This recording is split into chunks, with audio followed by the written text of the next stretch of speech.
Well, it's been a long pause, so it's time for Just Cause. Welcome back to the channel, guys, and it's been a long time since I made a video. And today we're discussing a game that I've wanted to talk about for ages. The game that released in the December of 2015 has been on my to-play list for a long time. Now, I haven't played Just Cause 2 and will surely give it a shot since it's supposedly a better game than Part 3. So this whole thing was a new adventure for me, and I was really looking forward to some crazy shit. Now before I started playing, I read that the game apparently had some major FPS drops and graphical glitches, especially on consoles back in the day. But thankfully, I did not encounter a single issue in that regard. Well, lucky me, I guess.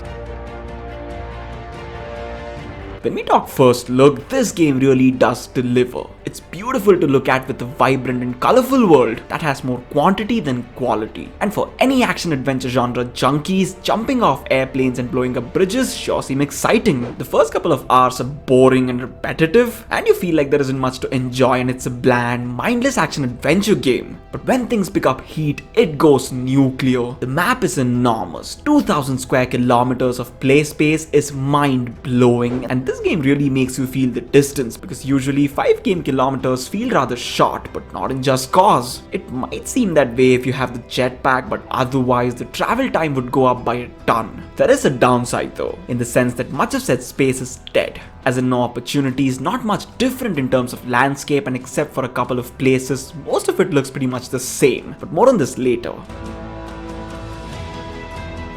The gameplay is simple and almost dull. Point and shoot, that's bloody it. It kind of works too, a no-nonsense approach to gunfights and mayhem, but I feel that they have oversimplified the entire combat system, and after a few hours you'll surely be running away and avoiding any battles. No health bar is perfect though, being the adrenaline junkie that Rico Rodriguez is. It wouldn't have made sense for him to constantly have to refuel health or anything like that. And there's a good number of different types of firearms that we can use, but it's more or less the same, and it's not a lack of variety in the weapons that makes the gameplay dull, but plain simple repetitiveness. At the end of the day, there are only so many ways you can use a firearm. Point and shoot, guys. Point and shoot. But the saving grace in terms of gameplay is surely the navigation. Bloody brilliant. And it might not work for everyone, but my god, did I love it or what. And just to be clear, it's the gliding wingsuit style that blew my mind. It's smooth, seamless, and really gives you the feels of having the ability to fly. It really is a refreshing feeling, gliding over the clear blue ocean. It's unlike anything I've ever experienced. And the biggest surprise for me was the Bavarian jetpack that's activated once you start the DLC Sky Fortress. It's spectacular to say the least. The DLCs of this game are far superior to the main story, unfortunately, but more on that later. Back to the jetpack wingsuit. I'm saying it right now, if they ever made a Falcon game, I want the gameplay mechanics to be exactly like this. And especially with the Eden airship's design and look, I got major Captain America Winter Soldier feels. Remember the helicarrier trying to shoot down Falcon sequence? It's remarkably same and in all the good ways. And the parachute always comes in handy. Not falling face first every time you glide is definitely great. And I also love that the heads-up display isn't cluttered with too much information. Just the basics, just what you need and nothing more.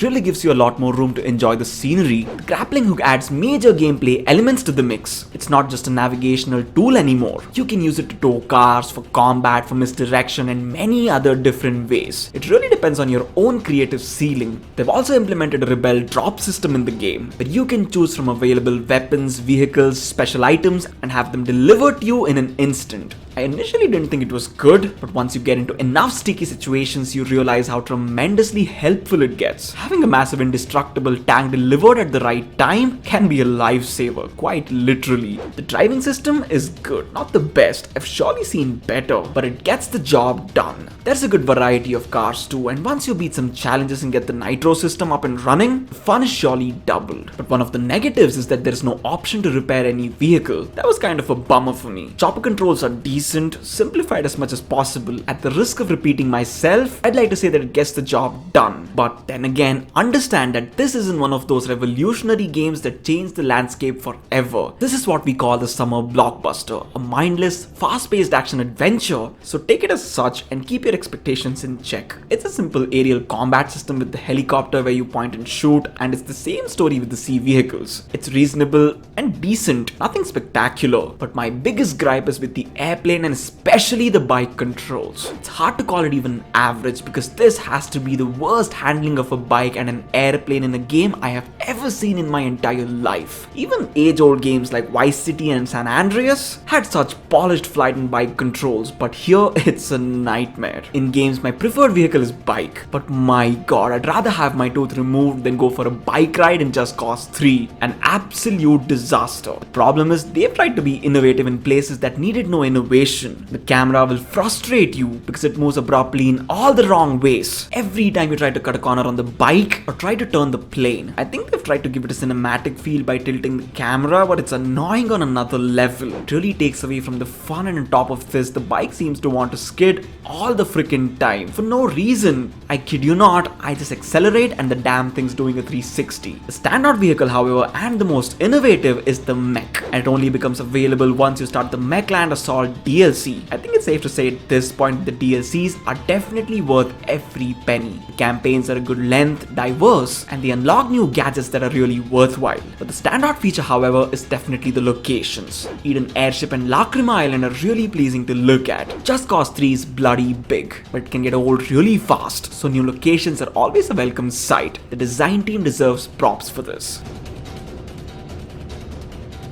Now let's talk about the map. Oh man, where do I even start? As I said before, it's 2000 plus square kilometers and that's excluding the DLC areas. So calling it massive is just as massive of an understatement. The biggest map I had ever come across was in Assassin's Creed Odyssey, clocking in at a mind-blowing 230 square kilometers. So essentially this map is about 10 times the size. 10 bloody times. But where Assassin's Creed Odyssey's map was filled with opportunity and variety, this map is mostly, how do I say it? Dead, I guess. Yes, there's over 2000 square kilometers, but I'm willing to wager that less than 20% of said area is actually alive and maybe less than 10% has anything significant to do. There are dense proper woods and a massive mountain, but those places have like 2 or 3 tasks to do and that's about it. You'll find that there are 10 to 12 square kilometers in the map where there isn't a single thing to do, and this pattern repeats all throughout the entire map. They've clearly tried to bring a wow factor to the game by making an unbelievably massive map. They have succeeded to some extent because initially you will feel like the map is never ending, but when you realize that much of it is meaningless, it'll turn out to be a bummer. I understand that they can't give every tree, rock and pebble a meaning, but that much dead space is a negative for me. And except the Falco Maxim CENTCOM and the mining area, most of the other places are pretty much identical looking, and the objectives hardly vary because it's the standard open gates, destroy speakers, tear down boats and towns, and destroy fuel tanks and generators, and bring down other massive antenna towers and radar towers in the Di Ravello military bases. There are some special locations where the sheer size of a base or the equipment being used would stun you, but those are 1 in 20, so the rest is just Control C, Control V. The first thing you'd want to do in Just Cause 3 would be to activate the fast travel, or you would be spending at least 30 to 40% of your time in commute. In the beginning, it might seem fun, but after about 6 to 8 hours, boy will you hate it. And as I said before, the jetpack makes life much easier.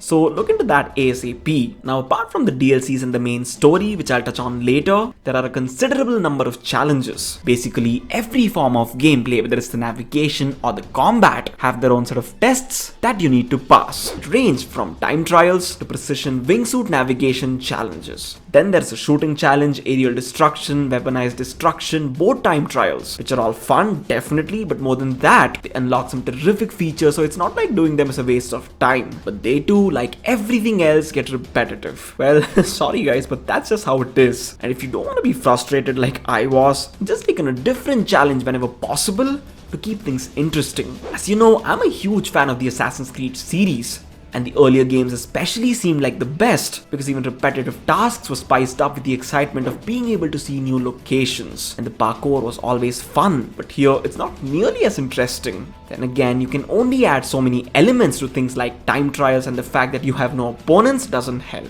The game implements a gear system in its challenges. The most you can get is 5, the least is, well, none. But in some challenges, getting 5 gears can be a bitch, especially in the initial hours. The visuals of this game, however, are top notch. Especially if you have the hardware to match, it's an absolute treat. And as I mentioned before, I didn't experience any screen tearing or FPS drops, but that seems like a plus point that comes with playing any game game a bit late because all the issues are pretty much fixed. The water is what I had my eye on because I've heard some terrible things about Just Cause 4's Ocean, and this seemed leaps and bounds ahead of its successor in many ways. The water is more watery, and the ocean looks like the way it's supposed to, unlike the water bodies in Just Cause 4, which really gave the feel of a rather smooth fabric. After seeing videos of Just Cause 4, I felt it has a lot to do with the reflections. Trees, mountains and snow all look just amazing, especially considering that the game came out 7 years ago. Now, it's no Arkham Knight when it comes to graphics, but it's great in its own way. And I love the fact that the trees are not stationary, immovable objects, they fall too. Now, I'm an environment lover just as much as the next guy, but I've always hated that in games, you could crash a massive airplane in the forest area and the trees would be unfazed.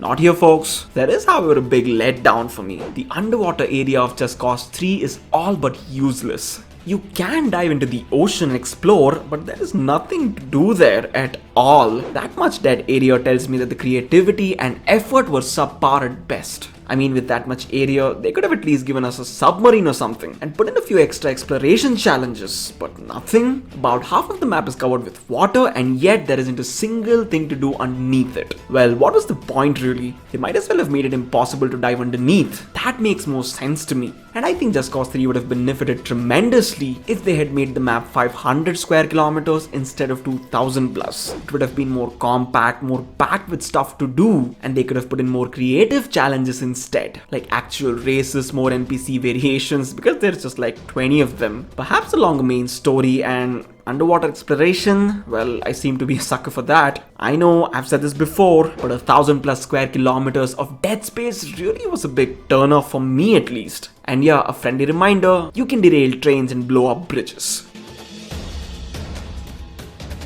Let's talk about the main story now, because as much as we love or hate gameplay, graphics and music, the story in my eyes was, is and always will be the soul of any game. If the main campaign is intriguing and rewarding at the same time, there is nothing better. So this is how it goes. Rico Rodriguez comes back home to the island of Medici after years, and it's revealed that a guy named General Di Ravello has now taken over the place. And it's basically Rico and the rebels versus Di Ravello's army. The story is well below average because it's lacking any emotional depth, character development, or even surprises for that matter. For first time Just Causers like me, all the characters will be oblivious and will remain so till the end of the game. Like, who's Mario and Dima, and what's their stake in the happenings of Medici? They do provide us information as to what they're doing at that particular point of time in the game, what's their history, their background, and what kind of a relationship do they share with Rico. All of that is left to the interpretation of the players, and we get straight into the action. I'll expand on the characters in detail later on. So let's get back to the main story now. I'll give you a general gist of what it is. There really are no big spoilers because it's a tried and tested good guy versus bad guy approach. So after Rico's arrival, him and the rebels start taking down Di Ravello militia systematically, and piece by piece they dismantle his forces. And Di Ravello also has his eyes set on bavarium, a highly weaponizable mineral which can only be found on the island of Medici.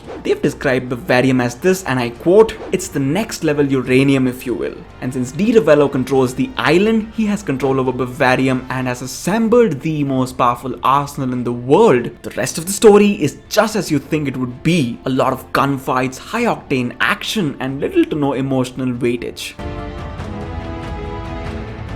Almost all characters are extremely cliched and unidimensional. Rico is your typical fearless savior who fights for what's right and protects the innocent. Which reminds me, killing innocent NPCs in the game has no repercussions, which was a massive letdown for me. I understand that it might hamper the action somewhat, but killing 100 plus normal people in the process of taking out a dozen enemies, well, makes no sense to me. Like, there's not even a warning. Rico just says, sloppy, or oops, something like that. The only time you get penalized for killing an innocent is during a random encounter. You do that and the mission fails. Now, these little things really add up, and it makes you feel unaccountable, and hence like there's no stakes. Now let's talk about Di Ravello, who's, well, like every other dictator in every other movie, game or TV show ever. Some kind of a psychopath who kills for no reason, with a history of violence and, well, control of a powerful nation and army, because we gotta have that. And if you manage to find all of Di Ravello's tapes, only to be able to understand the character a bit better,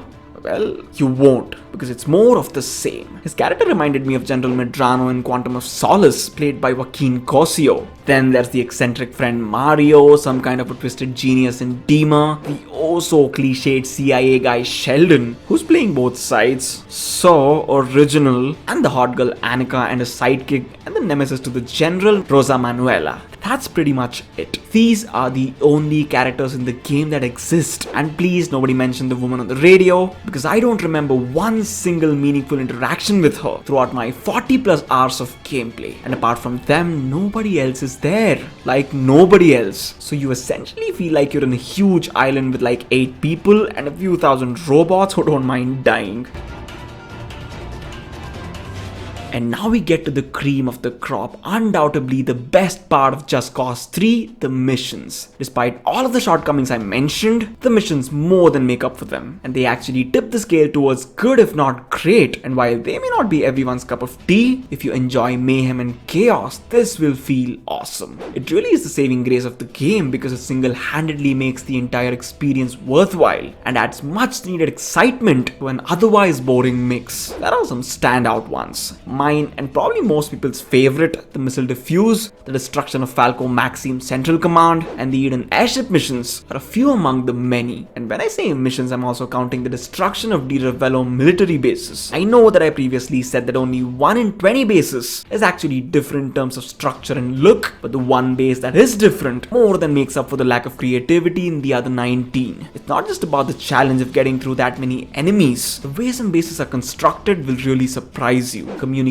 towers that touch the clouds, relay dishes as big as a house, underground bases with hundreds of soldiers, and some mind-blowing architecture. The grandeur really took me by surprise. Challenges, despite being a good bit of fun, are sometimes too difficult, especially the wingsuit ones. My god, are they tough to crack. Almost made me rage quit the whole thing. Well, almost. And random encounters are a thing too, where Rico helps out fellow rebels and Medigians, but they hold no substance. Too short, often without any challenge, and you can do a thing only so many times, so yeah. They do open up monasteries or churches, whatever you wanna call them, where if you complete enough random encounters, priests will pop up, and they help you lose heat and move time. Here comes another letdown for me, the heat in Just Cause 3, because it's inconsequential. Remember how getting 5 wanted stars in GTA meant you can't survive for more than 2 minutes? Well, it's the opposite here, because no matter the number of stars, you can always lose the heat pretty easily. Well, so much for the world's greatest arsenal. Would have been nice if they used it. Side activities also include bringing vehicles to garages, so you can add them to the rebel drop list. There are some daredevil jumps too, completing which you unlock new vehicles. So yeah. But the innovation will only get a 5 from me, because they left much to be desired.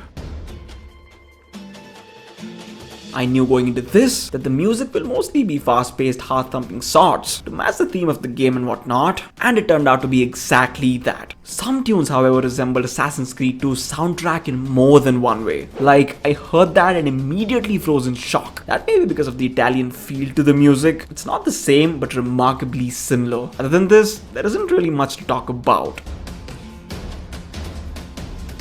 I genuinely thoroughly enjoyed the experience of Just Cause 3. It's fast-paced, the gameplay is great, the visual aspect is very appealing, and despite the fact that it's been repeated a million times, this whole one-man wrecking crew thing will always have a certain charm. It's really just an escape. One man can't do shit against an army, but in worlds like the one we see in Just Cause, it's all possible. Think of this game as a dumbed-down Fast and Furious. Now I know how that sounds, but trust me, it's better than what that sounded like. And the game makes you feel like a king. Everywhere you go, the NPCs remind you just how awesome you are. But unfortunately, the game didn't resonate with me emotionally. It's really hard to be invested when there's little to no character development. Rico ended his journey exactly the way he started it, as an unstoppable and honorable adrenaline junkie. Plus, there's also the fact that the antagonist is bloody weak. And as I said, too cliched. The end result being Just Cause 3 as a whole is mediocre. Everything about the game is decent, barely anything stands out. And although some minor aspects are annoying, the majority of things are not bad at all. And in the end, there'd be nothing to make you come back to the game except for a quick dose of mindless action. There are no surprises or experiences that would stick with you in the long run. I remember how I couldn't wait to play Batman Arkham City, Arkham Knight and Assassin's Creed Brotherhood one more time.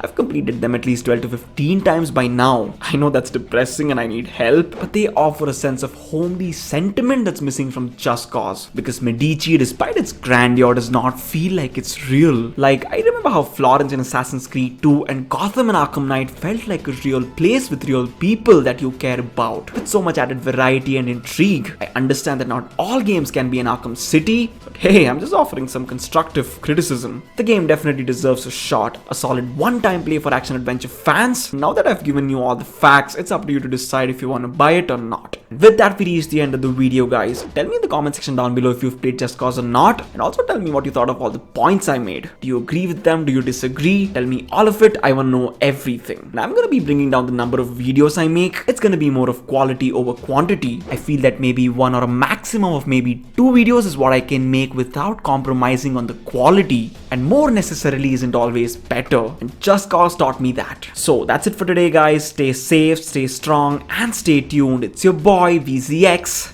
signing out.